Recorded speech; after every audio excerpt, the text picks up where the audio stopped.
Hey guys, and welcome back to the channel. Alright, today we got a special video for you guys. We're going to be reviewing the RYOBI 18 volt cutoff tool. It's going to be a pretty cool video, guys.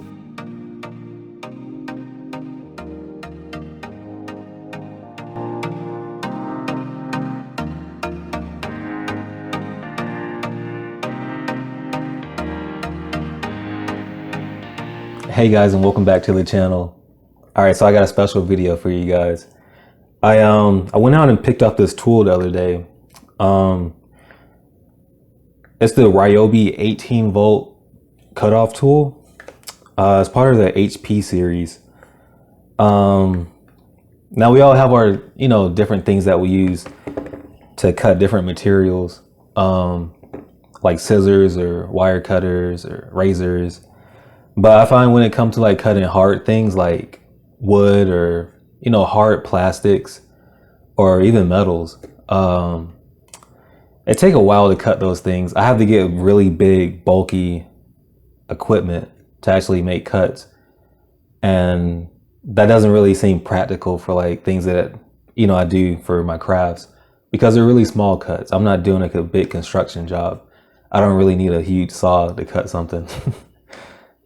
So to solve that problem, I went ahead and got this cutoff tool. I've used it quite a bit already, as you can tell, because the battery is almost depleted. This is a 4 amp hour rechargeable battery. It doesn't have to be a 4 amp hour battery. It could be a smaller one if you want. But I find that the HP batteries work better with the HP tools, because you get more power and just overall better performance for your tools.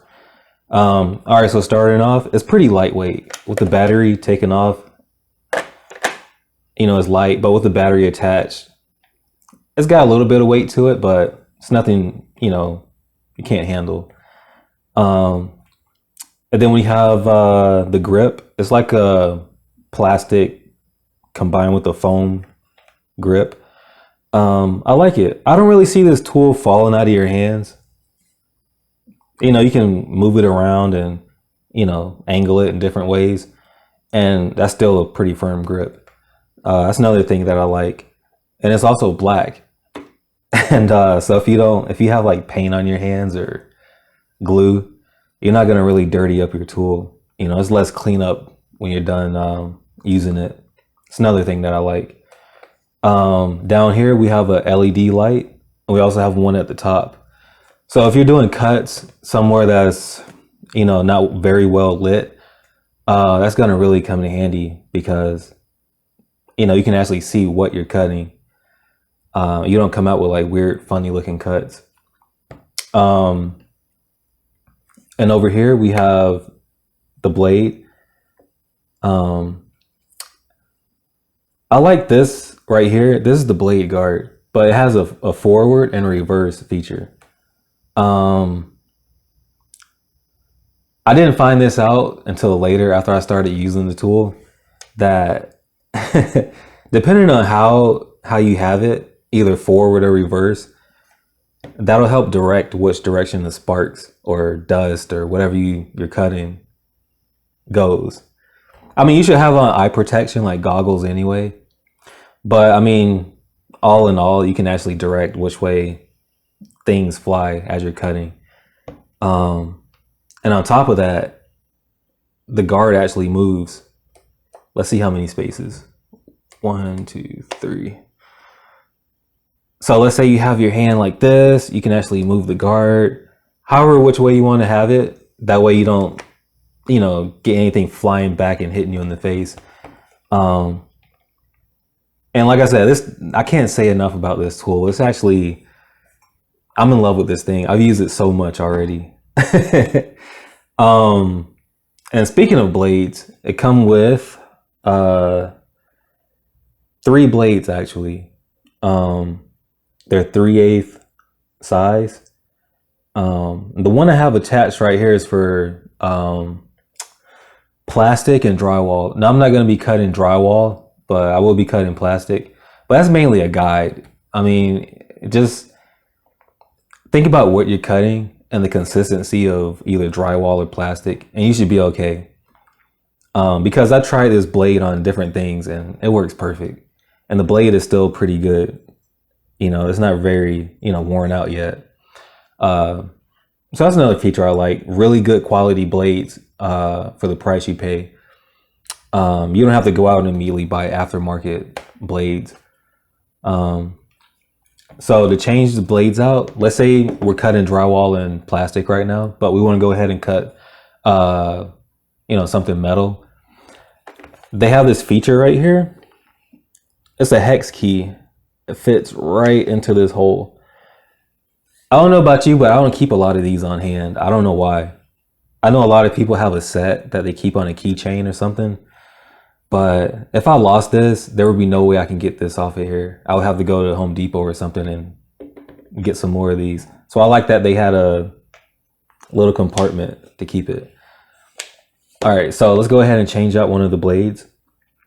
So there's a hexagonal screw right here. It fits right in. And there's also a button at the top. So if you want to unscrew it, the blade's gonna turn as you're turning the key. So to prevent that, hold down on this button, wait for it to click, and then you just loosen it up. And it screws right off.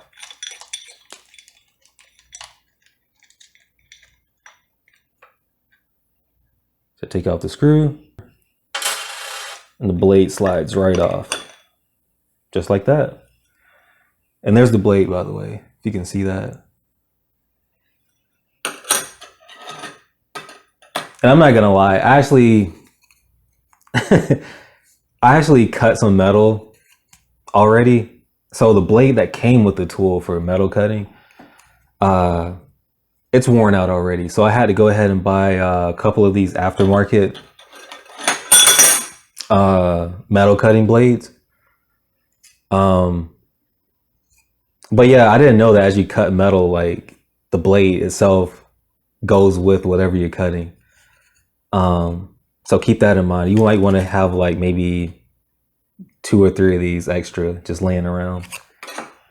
All right, so you take the blade, slides right in. It's really easy, it's just a few steps. Fits right back into place. Take your screw.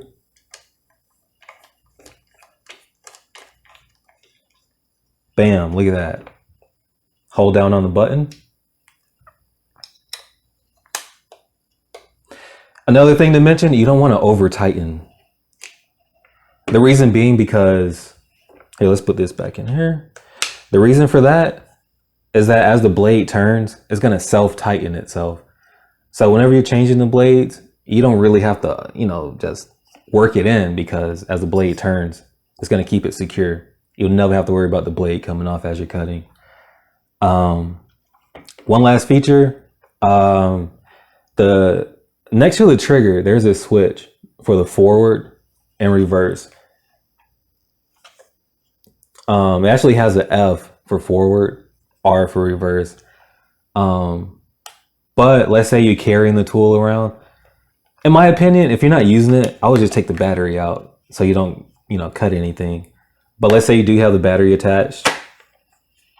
Now, if you have the lever like right in the middle, the trigger can't activate. And I like that feature because knowing me, I'll probably cut my finger off or end up in the hospital.